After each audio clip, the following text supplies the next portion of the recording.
चातुर्वर्ण्यम मया सृष्टम गुण कर्म विभागश। Give me your hands out, come on. गुण कर्म विभागश। Very good. गुण और कर्म के आधार पे विभाजन होना चाहिए। किस पे? गुण और कर्म के आधार पे। आजकल के लोग जात के आधार पे करते हैं विभाजन, लेकिन बुद्धिमान आदमी कौन है? कृष्ण वो कहते हैं गुण कर्म। एक आदमी को अगर आप प्रगति करनी है तो आपको देखना है उसका गुणा मतलब उसका साइकोलॉजी और कर्म मतलब उसकी फिजियोलॉजी। इन दोनों के आधार पे करना चाहिए। जैसे ब्राह्मण कौन है? Intellectual class of society. Kshatriya कौन है? Administrative class of society. Vaishya कौन है? Mercantile class of society. Shudra कौन है? Assisting class of society. ये चार अलग प्रकार के लोग होते हैं। इंटेलेक्चुअल क्लास को अगर आप लगा दोगे एडमिनिस्ट्रेशन में तो फेल हो जाएगा। हाँ, उसको मैनेजर बना दोगे। फिर एडवाइजर को एडवाइजर ही करना चाहिए, जो जिसको पढ़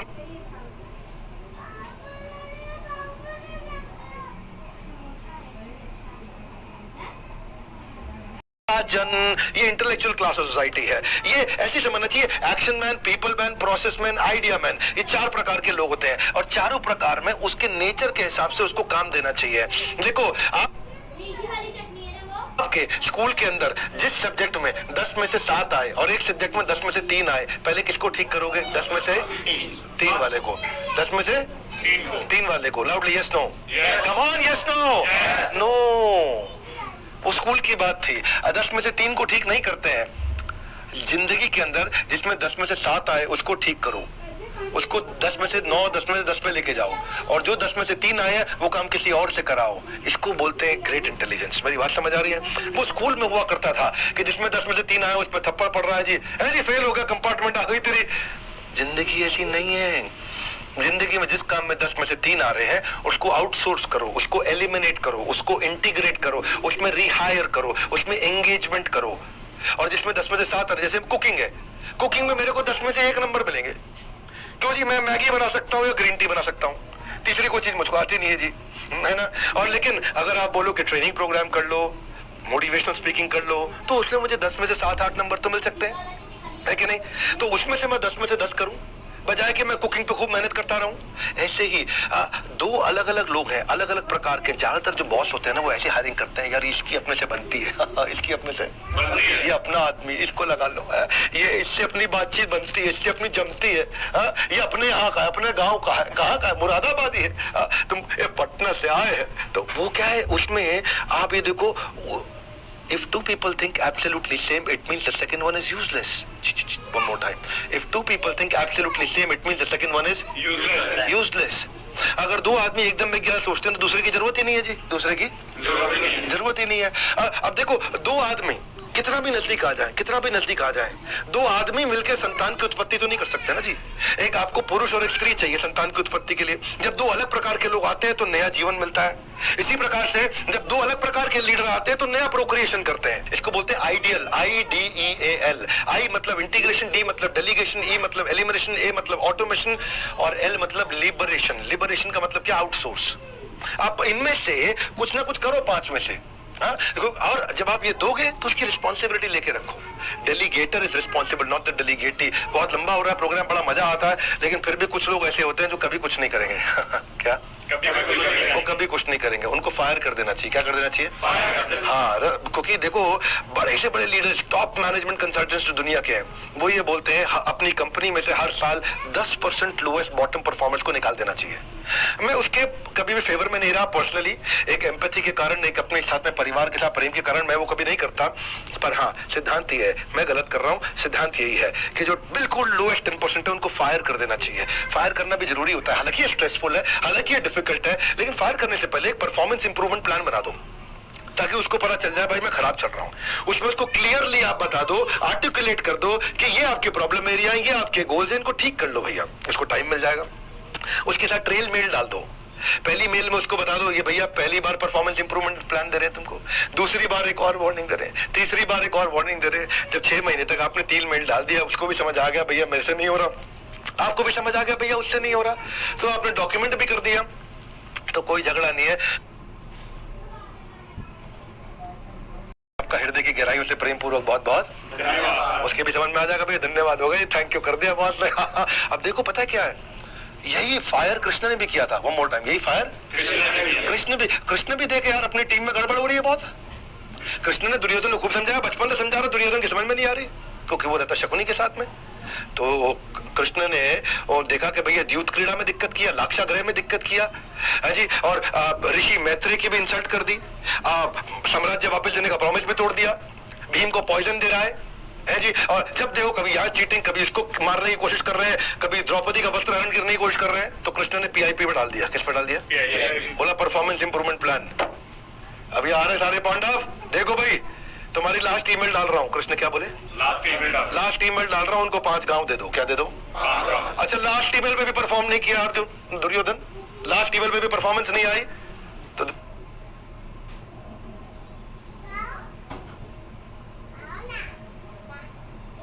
फायर। क्या बोला? वही तो कृष्ण कह रहे हैं, तस्मात् उत्तिष्ठ परंतपा, उठो अर्जुन अब युद्ध करो। क्या करो? इसीलिए लोएस्ट 10% को फायर कर देना चाहिए।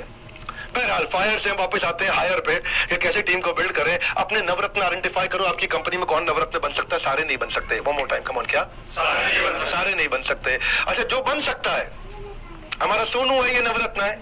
अब सोनू को नवरत्न है, इसको और आगे बनाना है, तो सोनू को जो काम कुकिंग नहीं आती उसको 10 में से 3 नंबर मिलते, तो मैं कुकिंग पे लगाऊं उसको? नहीं, मैनेजमेंट में उसको 10 में से 7 मिलते हैं, उसको और अच्छा मैनेजमेंट कराएं, तो उसका कॉम्पिटेंसी ढूंढे। जिसका 10 में से 3 किस चीज में आता है, 10 में से 7 किस चीज में आता है, जिसमें 10 में से 7 आता है उसमें उसको और आगे बढ़ाएं। उसका कनेक्टर देखें, सोनू को कौन सी बात पसंद आती है, कैसे उससे मीटिंग करें। उसका रैप एनालिसिस करें, सोनू को रिक्रिएशन क्या है, सोनू का एस्पिरेशन क्या है, सोनू का प्रोफिशिएंसी क्या है, सोनू की जिंदगी में प्रॉब्लम क्या है। रैप है जी, हाथ आगे लाई, बोले रैप करेंगे। क्या करेंगे? क्या करेंगे? क्या करेंगे? रैप क्या होता है? ये फिल्मी डांस नहीं है, ये है रिक्रिएशन, एस्पिरेशन, प्रोफिशिएंसी और प्रॉब्लम। सोनू की जिंदगी में प्रॉब्लम क्या है वो सॉल्व करो, उसे क्या अच्छे से आता है, प्रोफिशिएंसी, उसको आगे बढ़ाओ। एस्पिरेशन, वो जिंदगी में बनना क्या चाहता है, और फिर उसका रोल स्टेटमेंट, गोल स्टेटमेंट बना के उसको आगे बढ़ाओ। उसको बोलते हैं बिल्डिंग नवरत्न। क्या बोलते हैं? यही अकबर ने भी किया था, यही मैं आपको भी कह रहा हूँ। उम्मीद से ज्यादा ज्ञान देने का है वादा। वन मोर टाइम, उम्मीद से ज्यादा ज्ञान देने का है वादा। तो टिक जाओ मेरे साथ, यू गॉट इट राइट। देखो, समय के पास इतना समय नहीं है कि वो आपको दोबारा समय दे सके, ये ठीक निकल गया।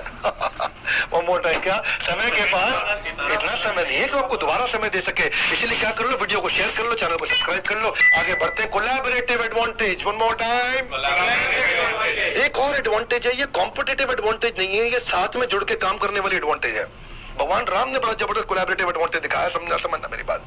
ये वो एडवांटेज है कि आप सारे कंपटीशन को बिना कॉम्पिटिटिव एडवांटेज के खत्म कर सकते हो। अगर आपकी टीम में सिनर्जी आ जाए, आपकी टीम में एक नया road to new level of success आ जाता है, आप लोगों के पोटेंशियल को एक्सप्लोर कर पाते हो। जब अलग अलग इंडिविजुअल्स आके मिलकर कोलैबोरेट बढ़िया से कर पाते हैं, coming together is a beginning, keeping together is a progress, but working together is success. जब आप मिलकर काम कर पाते हैं, जुड़ के काम कर पाते हैं, आप स्टाफ को मोबिलाइज कर पाते हैं, कोलैबोरेटर्स को साथ जोड़ते हैं, आप improvement, innovation, experience, market reach, loyalty, income, revenue सब बढ़ा पाते हैं। तो भैया करना क्या है, कॉमन पर्पस ढूंढो 10 तरह के लोगों में कि भाई ये क्यों कोलैबोरेट करना है, उनके अंदर कॉमन भावना लेके आओ, क्यों करें कोलैबोरेट, क्यों बनाओ। फिर अपॉर्चुनिटी क्रिएट करो, ये प्रोजेक्ट में कोलैबोरेट करते हैं, अपॉर्चुनिटी आ गई।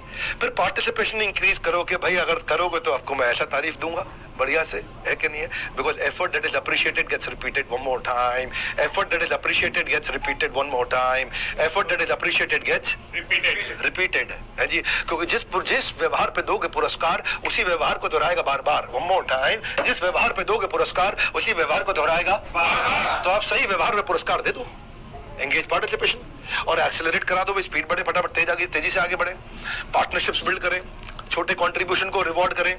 एक बार क्या हुआ जी, अब भगवान राम को अरेंजमेंट हो गया, पता चल गया कि भाई अपना एनिमी का डेस्टिनेशन क्या है जी, इंटरनेशनल ऑपरेशन से श्रीलंका जाना पड़ेगा। कहाँ जाना पड़ेगा? श्रीलंका जाना है, मदर सीता को लेके आने के लिए वापस। अच्छा, ये क्या ग्लोबल मामला हो गया जी, अपनी टेरिटरी के बाहर है। अच्छा, वहां पे जाने का कोई अरेंजमेंट नहीं, उस समय एयरपोर्ट था नहीं। अच्छा, फ्लाईओवर तैयार करना था, क्या तैयार करना था? पूरा ब्रिज बनाना था। अच्छा, ब्रिज बनाने के लिए जेसीबी तब कंपनी आई नहीं थी, दिक्कत चल रही थी बहुत। तो वानर लोगों ने कहा जी हम करते हैं मदद। उन्होंने बड़े बड़े चट्टान उठा करके डाले, जय श्री राम, क्या बोले? जय श्री राम। और जी सबने डालने शुरू किया जी, चट्टान तैरने लगी, बहुत बढ़िया। वही एक छोटी सी गिलहरी भी आई, कौन आई? वो छोटा सा कंकड़ लेती मुंह में जाकर के वहां पे छोड़ाती, फिर लेती पे जाके छोड़ाती। कुछ वानर को जो आया गुस्सा, वो तू हमारा रास्ता खराब कर रही है, बीच में तेरे को देखे तेरे पे पाँव ना आ जाए, और तू उठा कितना रही है, इतना से उठा रही है, और हम इतना उठा रहे हैं, और चल साइड हट। वो गिलेरी का जी मोटिवेशन डाउन हो गया। कई एम्प्लॉय होते हैं जी कंपनी में, वो थोड़ा ही कंट्रीब्यूट करते हैं, लेकिन आपको तूने किया ही किया है जी जिंदगी में, तू पैदा ही गलत हुआ है जी, तू तो बिल्कुल मतलब तू गलत ही नक्षत्रों में पैदा हो गया था, है जी। तो अब आदमी भी दुखी हो लेता है, भाई क्या करे। अब गिलेरी हो गई दुखी, तो गिलेरी का मोटिवेशन हो गया डाउन, गिलेरी का परफॉर्मेंस भी डाउन हो गया। गिलेरी गई बॉस के पास, बोले मैं सीईओ के पास जा रही हूँ, चेयरमैन के पास। वो पहुंच गई प्रभु राम के पास। यदि देखना जरा आपके जनरल मैनेजर क्या बोल रहे हैं मेरे को, वाइस प्रेसिडेंट लोग आपके। वो बोले यार ये बात तो ठीक है, तो गड़बड़ हो गई। बोले सारे वानर बुलाए। क्या बुलाए? सारे वानर बुलाए। बोले इधर आओ भाई, क्या चक्कर है? उन्होंने कहा भाई वानर लोगों ने कि ये छोटी सी गिलहरी इतना सा कंकड़ डाल रही है, इससे होगा क्या? तब भगवान ने उनको बताया, मेरी बात समझो, जो बड़ी बड़ी चट्टाने हैं, वो बड़ी बड़ी चट्टाने यानी कि बड़े बड़े डिपार्टमेंट, ये अपनी अपनी चट्टाने अलग अलग काम कर रहे हैं। उनको जोड़ने के लिए छोटे छोटे कंकड़ और मिट्टी चाहिए, नहीं तो उनमें गैप रह जाएगा, उनमें गैप रह जाएगा। इसीलिए छोटे छोटे कंट्रीब्यूशन इंपॉर्टेंट है। अगर ये बीच में कंकड़ और मिट्टी नहीं डालेगी तो चट्टान के बीच का गैप आपका पुल तोड़ देगी, खराब कर देगी। और दूसरी बात, गिलहरी उठा सकती थी 10 ग्राम, पर उठा रही है 50 ग्राम। और तुम उठा सकते थे 500 किलो, तुम उठा रहे हो 250 किलो, यानी कि तुम अपनी कैपेसिटी का 50% कर रहे हो, ये अपनी कैपेसिटी का 500% कर रही है। तो भगवान राम ने फॉर्मूला दे दिया, how much you did upon how much you could do multiplied by 100, है जी। ये हो गया परफॉर्मेंस मैनेजमेंट है। हाउ मच यू डिड, बोले जी मैं उठा रहा हूं जी 250 किलो। कितना उठा सकते थे? How much you could do, बोला 500 किलो, मतलब you are working 50% of your capacity. गिलेरी ने उठाया कितना? How much you did 50 gram, लेकिन उठा कितना सकती थी? Denominator 10 gram. ओहो 500%। तो भगवान ने यही बताया कि हर एक के कंट्रीब्यूशन को समझना चाहिए, रिकॉग्नाइज करना चाहिए, वो अपनी क्षमता से ज्यादा कर रही है। और फिर भगवान राम ने गिलेरी की पीठ पे हाथ फेरे और वहां पे 3 लाइनें, so lovingly when he stroked the squirrel's back and that's when those 3 stripes they appeared, है जी। और ये बड़ी फेमस बात हो गई है। कृष्ण क्या कहते हैं इस विषय में? विद्या विनय संपन्ने ब्राह्मणे गविहस्तिनी शुनि चैव स्वपाके च पंडिता समदर्शिना। ये बोला 5वें अध्याय के 18वें श्लोक में। टीम मैनेजमेंट और कोलैबोरेशन पे कृष्ण ने गीता में श्लोक दिया, पता था आपको? आज सुनिए फटाफट से। कोलैबोरेशन पे कृष्ण क्या कहते हैं? विद्या विनय संपन्ने, जब विद्या आती है तो विनय आ जाता है। हाथ आगे लेके आ जाता है विनय, मतलब विनम्रता। जब रियल विद्या आती है तो आदमी विनम्र हो जाता है। और उसके बाद क्या करता है? ब्राह्मणे गवि हस्तिनी शुनि स्वपाके पंडिता समदर्शिना। हाथ आगे ऐसा लाइए, ऐसा लाइए, बोलिए समदर्शिना। लिटिल लाउडर, कम ऑन, समदर्शिना। मतलब जो इंटेलिजेंट आदमी है समान दर्शन से देखता है। समदर्शिना, क्या? समान दर्शन से। ब्राह्मण है, गाय है, गवि, हस्तिनी मतलब हाथी, शुनि मतलब कुत्ता, स्वपाके मतलब कुत्ते को मार के खाने वाला, सबको समान दृष्टि से देखता है। ये कृष्ण बोल रहे हैं। इसका मतलब क्या है? रिस्पेक्ट। रिस्पेक्ट का मतलब है respect. Come on time, come on, क्या? रिस्पेक्ट। दोबारा देखो, सामने वाले में अच्छी क्वालिटी मिलेगी। रिस्पेक्ट, दोबारा देखो। री मतलब दोबारा, और स्पेक्ट मतलब जस्ट देखो उसको, आपको अच्छी चीजें मिलेंगी। और यही बात कृष्ण और भगवान राम दोनों सिखा रहे हैं कि सामने वाले में कैसी अच्छी क्वालिटी निकालो, उसकी क्वालिटी को ढूंढ करके साथ में जोड़ो, वो है कोलैबोरेटिव एडवांटेज। कम ऑन, क्या है? सुधर जाएंगे बिजनेस के हालात आपके फायदे की जब होगी बात। ध्यान रखना मेरे दोस्त, नो रिपीट टेलीकास्ट। ज्ञान एक ऐसा निवेश है जिसका मुनाफा हमें जीवन के अंत तक मिलता है। इसलिए 2 काम, चैनल को सब्सक्राइब करो, वीडियो को जरूर शेयर कर दो, जरूर। ऐसा ना हो कि आप तो पूरा आनंद ले रहे हो, वीडियो खत्म हो जाएगा, दूसरों को आपकी जानकारी में आनंद नहीं मिल पाएगा। अगला अध्याय, listening leadership. Listening leadership is equal to trust and influence.